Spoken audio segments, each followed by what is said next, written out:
Yo yo yo, salut les turfeuses, salut les turfeurs, bienvenue pour un nouveau pronostic de Benoît Requin. Ok, place au pronostic du quintet du vendredi 24 février, direction Paris-Vincennes pour le prix de Guérande Trot Attelé, 2850 mètres, 15 partants, réunion, une course 7, indice de confiance 3 sur 5.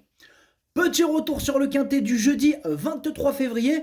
Dans mon pronostic, je vous ai donné une base en béton. Les 4 premiers chevaux de mon prono sont dans le quintet.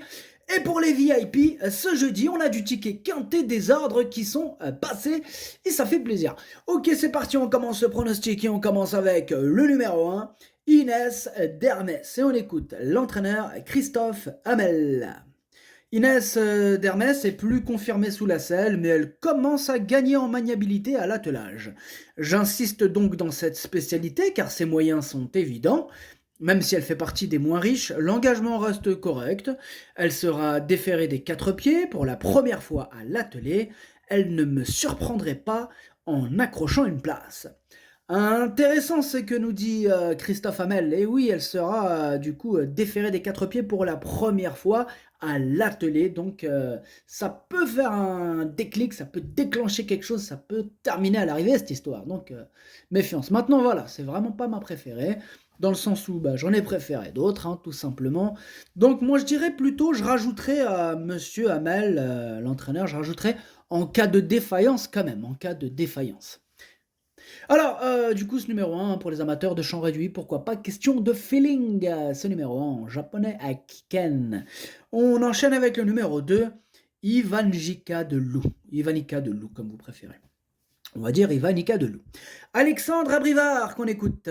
Ivanika de Loup se serait certainement imposée dernièrement si elle ne s'était pas élancée au galop. Elle est restée au mieux et retrouve une opposition similaire. Il faudrait que je reste vigilant au départ, mais ce n'est pas spécialement une jument difficile à partir. Elle devrait disputer la victoire en s'élançant correctement. Ah, vous sentez la chaleur d'Alexandre Abrivard avec ce numéro 2, Ivanika de Loup. En tout cas, moi aussi, je suis super chaud que ce numéro 2, il me plaît beaucoup, je l'ai gardé très haut, il fait partie de mes préférés. En deuxième position, je l'ai retenu. Ce numéro 2, en japonais, ça donne Watashi no Nibame no Okiniri. On enchaîne avec le numéro 3, Idéal de bonne foi, et on écoute Stéphane Meunier. Idéal de bonne foi, court toujours bien sur la fraîcheur. Aussi, je n'étais pas surpris de la voir à son avantage le 13 février, après une absence de plusieurs semaines. Il faut impérativement la cacher. Elle n'a échoué de peu pour la elle n'a échoué de peu que pour la troisième place. Bref, elle n'a échoué de peu pour la troisième place. Ici, elle court dans une catégorie un peu plus relevée, faute d'engagement plus fermé. Elle peut encore terminer en fin de combinaison. Eh bien, moi, il me plaît bien, ce numéro 3, je l'ai gardé en 5e position. Ce numéro 3, Doi. On passe au numéro 4, Isis d'Aleza, et on écoute Alexandre de Jésus. Isis d'Aleza a réalisé un bon début de meeting. Ensuite, elle était un peu émoussée et a bénéficié d'un peu de vacances. Ici, c'est un retour à la compétition avant une course sous la selle la semaine suivante. Elle est assez imposante physiquement et risque d'avoir besoin de cette course. Il faut la revoir. Entendez par là, on peut l'écarter. En tout cas, moi, c'est ce que j'ai fait. Je l'ai rayé. Ce numéro 4, Kakeu. On enchaîne avec le numéro 5, Iromé, et on écoute Sylvain Roger. Iromé a déjà brillé sur les 2875 mètres d'Anguin. Je la préfère sur les parcours de vitesse, mais elle n'a pas d'engagement de ce style dans l'immédiat. Elle sait démarrer et se placer. En courant à l'économie, elle ne sera pas dérangée par les 2850 mètres de la grande piste. Elle a très bien travaillé, elle va essayer d'accrocher une petite place. Bon, moi, ce numéro 5, je ne l'ai pas retenu, je la préfère effectivement sur courte distance. Voilà, donc j'ai privilégié d'autres candidatures avec un profil plus adapté à notre course. Voilà, c'est la raison pour laquelle je l'ai mis de côté. Enfin, vous me direz peut-être pas totalement de côté, puisqu'elle est en plein milieu de ma petite liste des possibles troubles faits. Donc, elle est même pas non, elle est même pas au milieu, elle est à l'arrière, parce que aujourd'hui j'en ai que 2 sur ma liste. Donc le 5 et le prochain, on va le savoir après. Alors ce numéro 5 du coup, à l'arrière de ma petite liste des possibles troubles faits. Ce numéro 5, Kiken. On enchaîne avec le numéro 6, Eden Fortune, et on écoute Franck Nivard. Eden Fortune s'était montrée moins tranchante lors de sa plus récente tentative. Elle a repris de la fraîcheur depuis, me paraît aussi bien que lors de ses meilleures performances. L'engagement est favorable et je ne pense pas que l'opposition soit très relevée. Elle devrait accrocher une place si tout se passe bien. Eh bien, moi ce numéro 6, il me plaît bien. Je l'ai gardé assez haut, en quatrième position. Attention à lui. Enfin, attention à elle du coup. Ce numéro 6, ça donne Yomi. On passe au numéro 7, Ice Quick, et on écoute Pascal Jean Cordeau, l'entraîneur. Ice Quick a couru un groupe 2, profitant du faible nombre de partants. Cette course lui aura fait du bien avant de revenir dans sa catégorie pour cet engagement qui n'est pas forcément un objectif. Elle est sérieuse et régulière, elle peut prétendre à une 4-5e place à ce niveau. Eh bien, ce numéro 7, je l'ai retenu en bout de combinaison, mais je l'ai retenu. Ce numéro 7, Nanaï. On enchaîne avec le numéro 8, Indiana d'Espace, et on écoute Alexis Garando.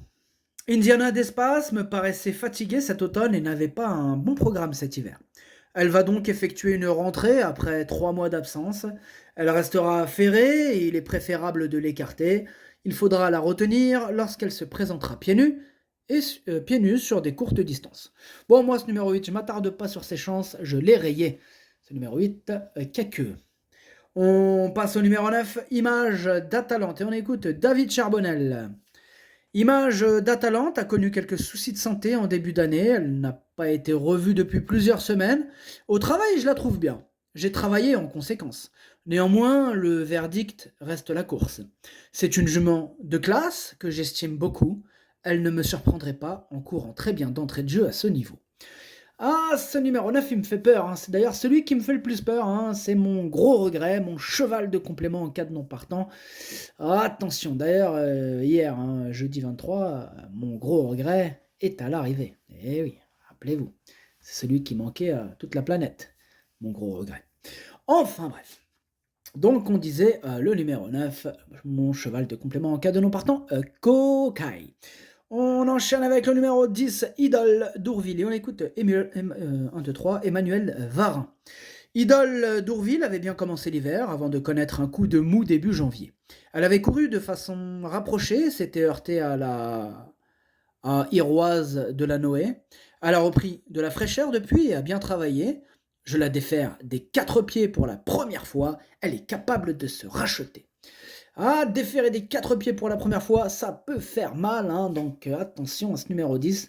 Moi, je l'ai retenu, sachez que c'est lui, le 8e de mon pronostic. Ce numéro 10, Hachi. On enchaîne avec le numéro 11, Iva de Florange, et on écoute Gabriel Angel Poupou.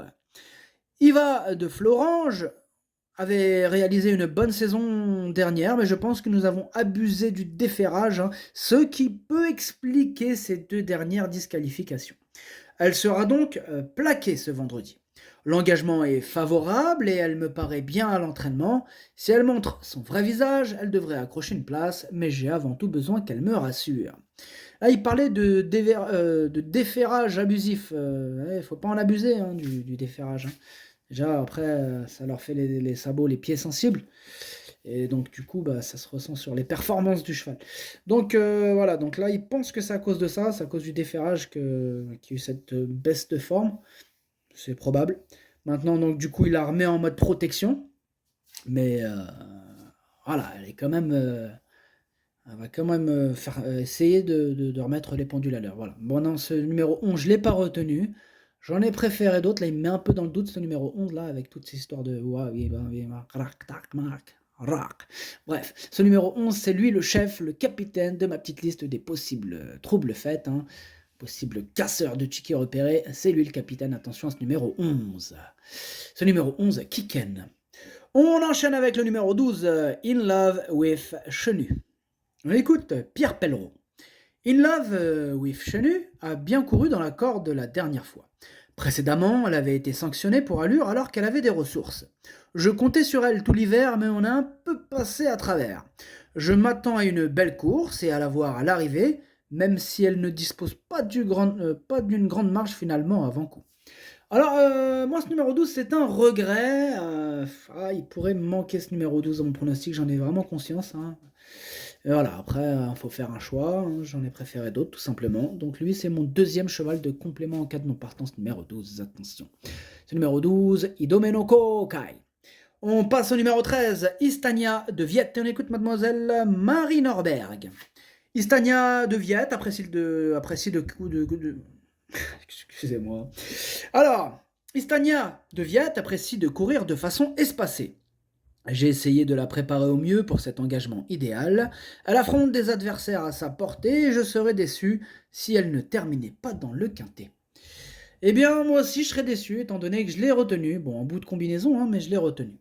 Ce numéro 13, ça donne un Dokui. Et on passe au numéro 14, Is Magic au fort. Et on écoute Christian Bijon. Is Magic au fort a rempli son contrat cet hiver en s'imposant à 3 reprises. Dernièrement, elle s'est montrée accrocheuse pour remporter un quintet semblable. Elle est restée au mieux et bénéficie dans la foulée d'un engagement favorable. Elle a besoin d'un bon déroulement de course pour fournir sa valeur, mais elle a encore une belle carte à jouer. Elle a la pêche, Is Magic au fort, en pleine forme, sur une belle victoire. Du coup, ce numéro 14, c'est mon préféré et je l'ai installé en tête. Ce numéro 14, Okiniri. On termine avec le numéro 15, Ilawara, et on écoute Enzo le lièvre. Ilawara était bien monté sur sa rentrée et a très bien tenu sa partie. Depuis, elle a eu quelques soins. Elle découvre un engagement idéal. Elle est très bien à l'entraînement. Je vais la munir d'œillères descendantes pour la première fois. Il faut la cacher, mais elle a sa place à l'arrivée. Je crains surtout Is Magic au fort. Eh bien, ce numéro 15 aussi fait partie de mes préférés. Je l'ai gardé très haut en 3e position.